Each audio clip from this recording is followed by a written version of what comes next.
we are getting ready to do a set of videos on how to bend PVC using the PVC Bend It. But what I want to do before the boss comes around is do my own. So this is it. I am using a 9-foot Model A by PVC Bend It, and right now it's turned on, it's hot, everything is ready to go. So here's how it's done. In the spirit of Hollywood, I have pulled out something from nowhere called PVC pipe.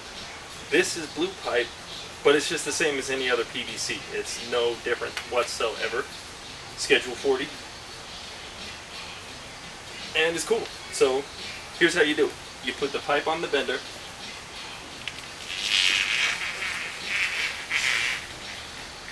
Close the bend station. And wait. It does not take very long, so you just find a way to entertain yourself for a few minutes, like this.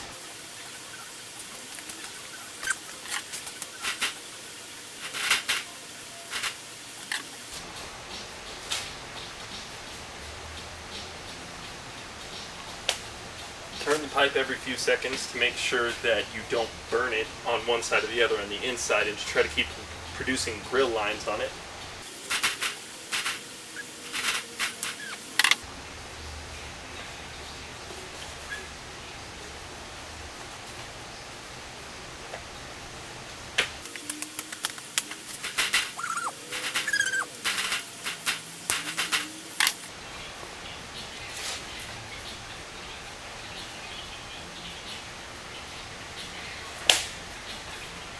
If you're doing non-plumbing applications, you don't have to rotate the pipe quite as often because it's not such a big deal if you have a few burn marks on the inside. So for furniture and for that sort of thing, you can almost leave it alone. You don't want to do that, or else you will have one liquid side and one solid side, and it's just not going to behave for you.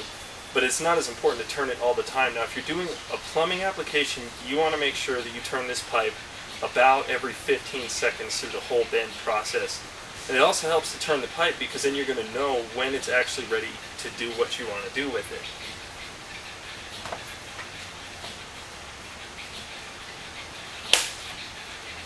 The best way to do that is by touch. Now, originally we were doing a lot of timing. We'd have our timer on, and what we noticed is that PVC can actually vary from lot to lot and even from pipe to pipe.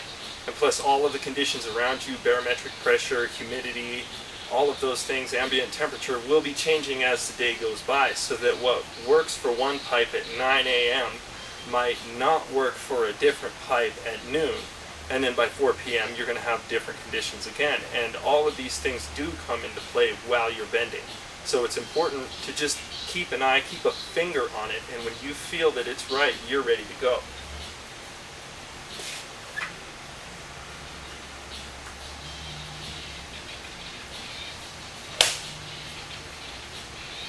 Be sure to put your gloves on before you take the pipe out of the bender.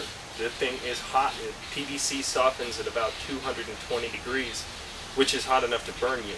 You don't really need thick gloves because it's not that hot, but you do want some protection for your skin. Even if you have calluses, even if you're a cook and you're used to high temperatures, you still really don't want, it is not pleasant. This kind of burn sneaks up on you, and the next thing you know, 2 days later, you have a blister.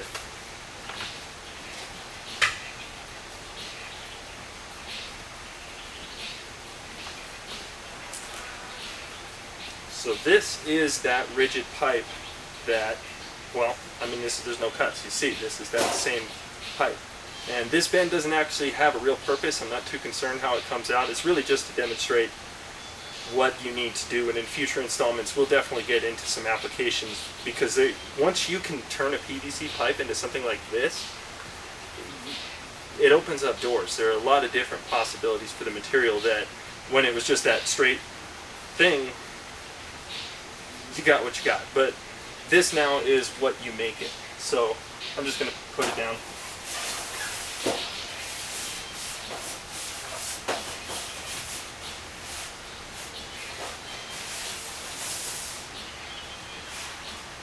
Okay. Well, that worked. Once trick that we've found if you have an air compressor available to you in one of these guns is it really helps speed up the cooling process to plug it in.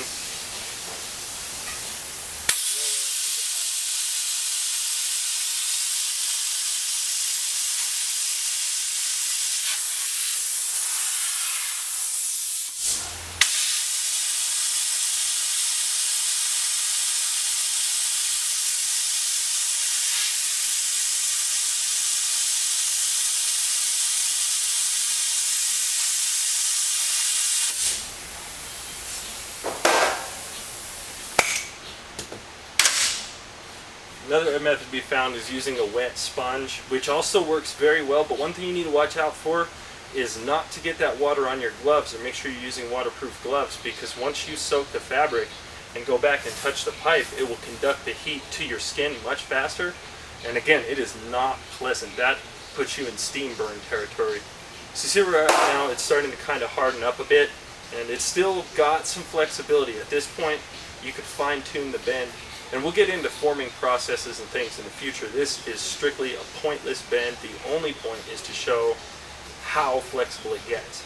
And in the future, we'll move on to actual practical applications. But you can see it's already considerably harder. And in the next 2 minutes, this will be as hard as it was originally, and it will completely remember the shape. If you have a form to drop it into, and you make your bend, when you're done, it is equal, it is exactly the same. PVC is a thermoplastic, which means that if you don't heat it up to a point where it's going to destroy it, it's still the same stuff as it was while it was solid. It's just able to move around. And once you're done, once this thing is hardened, it is exactly the same as it was before we started messing with it. Now, certain things to take into consideration is that this wall thickness did change just a little bit, because you're stretching it out when you do this. And this wall probably got a little bit thicker here too, but these are negligible things. You want to be careful in high pressure applications. You want to make sure and test in a very controlled environment before you go and just take a bent pipe and put 400 psi inside of it. That could be really dangerous. But at the same time, once it's hardened and once you test the threshold of pressure that it'll tolerate, you're going to find something just as useful as a straight PVC pipe. But now you can get it in places where it couldn't go. You can make it into things that you couldn't make it into before. And you can also take things that you could make before and make them a lot better, make them more professional looking, make them easier, use less cement, use less fittings, use less primer, use less cleaner, and just have a slicker finish when you're all done. Now this right now has fully hardened. It's just as flexible as a normal PVC pipe is. I wish I had one nearby, but I kind of forgot to do that, but that's it.